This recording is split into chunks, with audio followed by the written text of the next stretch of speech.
నమస్తే అన్న అందరికీ నమస్కారం। ఈ రోజు రెండు తెలుగు రాష్ట్రాల్లో మరియు భారతదేశ వ్యాప్తంగా ప్రపంచవ్యాప్తంగా ఉన్న ముఖ్యాంశాలు అయితే ఈ వీడియోలో అయితే తెలుసుకున్నాము। తెలంగాణ రాష్ట్రంలో ప్రతి గంటకు 27 సిజేరియన్లు జరుగుతూ ఉన్నాయని చెప్పేసి వైద్య శాఖ తాజా నివేదికలో వెల్లడయ్యింది।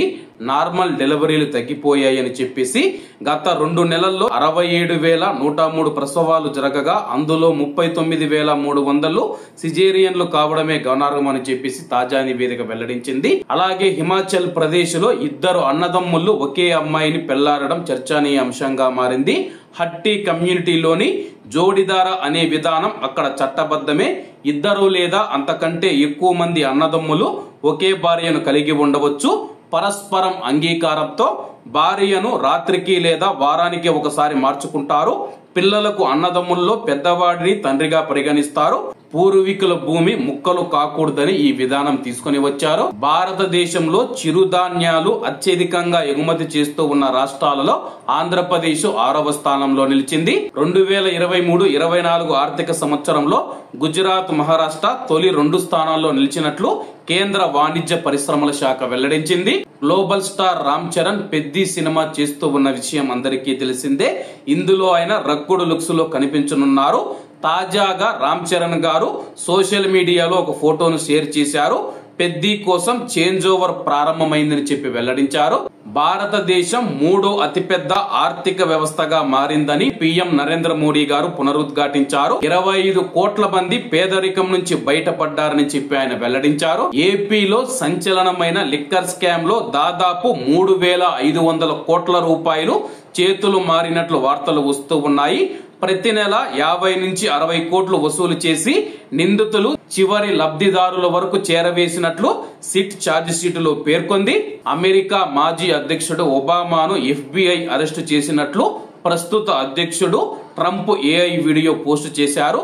వీడియో ప్రారంభంలోనే ఎవరూ చట్టానికి అతీతులు కారని ఒబామా సహా పలువురు నేతలు చేసిన కామెంట్స్ ఉన్నాయి। తర్వాత ఒబామాను వైట్ హౌస్ లో FBI ఏజెంట్లు అరెస్టు చేసినట్లు ఆ వీడియోలో ఉంది। ఎయిర్ ఇండియా విమాన ప్రమాదం పైన కేంద్ర మంత్రి రామ్మోహన్ నాయుడు గారు రాజ్యసభలో ప్రకటన చేశారు। మొదటిసారి బ్లాక్ బాక్స్ డీకోడింగ్ భారత్ లో చేశాం। Black box data cockpit voice recordings analysis చేయాలి। ఏం జరిగింది, ఎందుకు జరిగింది, ఎలా జరిగింది అనే విషయాలు తెలుసుకోవాలి। ఫైనల్ రిపోర్టు వచ్చాక ప్రమాదానికి గల కారణాలు తెలుస్తాయని చెప్పి మంత్రి గారు తెలియజేశారు। కులం, మతం, ప్రాంతం లేని, వివక్ష లేని ఏకైక ఇండస్ట్రీ సినిమా ఇండస్ట్రీని అని చెప్పేసి పవర్ స్టార్ పవన్ కళ్యాణ్ గారు హైదరాబాద్ ప్రెస్ మీట్ లో తెలిపారు। ఇక్కడ కేవలం టాలెంట్ మాత్రమే, నువ్వు చిరంజీవి తమ్ముడివి కావచ్చు, కొడుకు కావచ్చు, ఇంకొక నిర్మాత అబ్బాయి కావచ్చు, మేనల్లుడు కావచ్చు, టాలెంట్ లేకపోతే ఇండస్ట్రీలో ఉండలేవని చెప్పేసి పవర్ స్టార్ తెలిపారు। తమిళనాడు సీఎం ఎంకే స్టాలిన్ అస్వస్థతతో ఆసుపత్రిలో చేరారు। సోమవారం ఉదయం మార్నింగ్ వాక్ సమయంలో నీరసం రావడంతో ఆయన కళ్ళు తిరిగి పడిపోయారు। దీంతో ఆయన్ను చెన్నైలోని అపోలో ఆసుపత్రికి తరలించారు। ప్రస్తుతం ఆయనకు చికిత్స అందిస్తూ ఉన్నారు।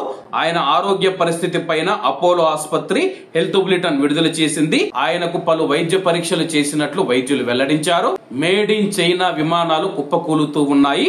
బంగ్లాదేశ్ లోని స్కూల్ బిల్డింగ్ పైన కూలిన F-7 ఫైటర్ జెట్ చైనాలో తయారైంది।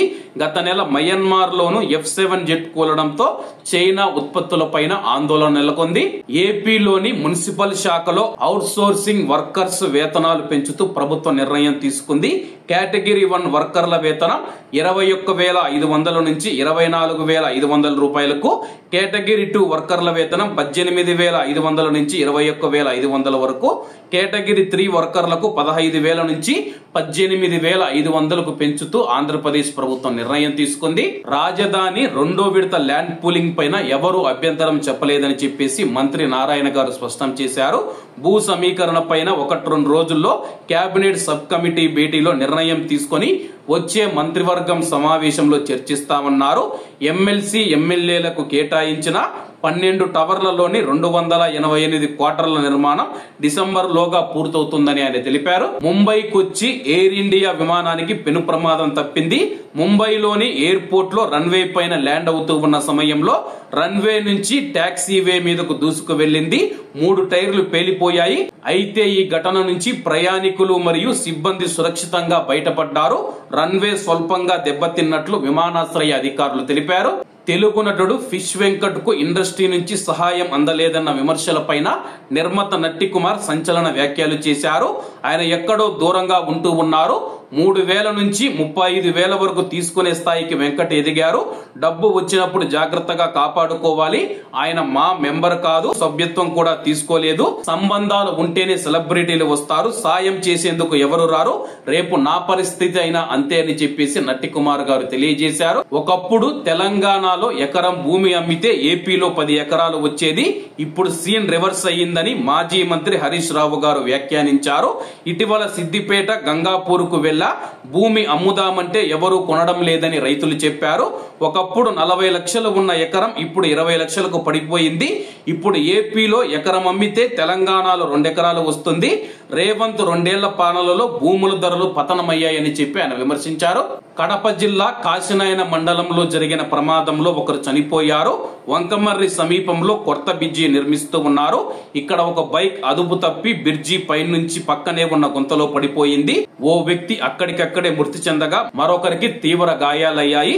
హెచ్చరిక బోర్డులు లేకపోవడంతో ప్రమాదం జరిగినట్లు ప్రజలు ఆరోపిస్తున్నారు. తిరుమల శ్రీవారి భక్తులకు శుభవార్త. అక్టోబర్ నెలకు సంబంధించి కళ్యాణం, ఉంజల్ సేవ, అర్జిత బ్రహ్మోత్సవం, సహస్ర దీపాలంకరణ టికెట్లు జూలై 22వ తేదీ ఉదయం 10 గంటలకు విడుదలవుతాయని టీటీడీ తెలిపింది. అలాగే అంగ ప్రదక్షిణ టోకన్లు జూలై 23వ తేదీన విడుదల కానున్నాయి. 24వ తేదీన ఉదయం 10 గంటలకు అక్టోబర్ నెల ప్రత్యేక ప్రవేశ దర్శనం 300 రూపాయలకు సంబంధించిన టికెట్లు ఓపెన్ అవుతాయని చెప్పేసి టీటీడీ ప్రకటించింది. మంత్రి నారా లోకేష్ గారు ఇటీవల ఇచ్చిన ఓ ఇంటర్వ్యూలో ఎమోషనల్ అయ్యారు. చంద్రబాబు గారి అరెస్టు పైన ఆయన స్పందిస్తూ, నేను సాధారణంగా ఏడవను, కానీ నాన్నను రాజమండ్రి జైలులో చూడగానే నా కళ్ళల్లో నీళ్లు తిరిగాయి. అక్కడ 2 చోట్ల చంద్రబాబు అని పేరు చూశాను. ఆ జైలును అభివృద్ధి చేసింది, ఆయన ఉన్న భవనాన్ని కట్టించింది నాన్నే. అలాంటి వ్యక్తిని అక్కడ చూసి గుండె తరుక్కుపోయింది. ఆయనకు జరిగింది మాత్రం అన్యాయం అని చెప్పేసి నారా లోకేష్ గారు తెలియజేశారు. ఇవన్న ఈ రోజు తెలుగు ముఖ్యాంశాలు. మరిన్ని విశేషాలతో రేపటి వీడియోలో అయితే కలుసుకుందాం. కాబట్టి అందరూ బాగుండాలి, ఎందులో మనం ఉండాలి. అందరికీ నమస్తే అన్న, జై హింద్.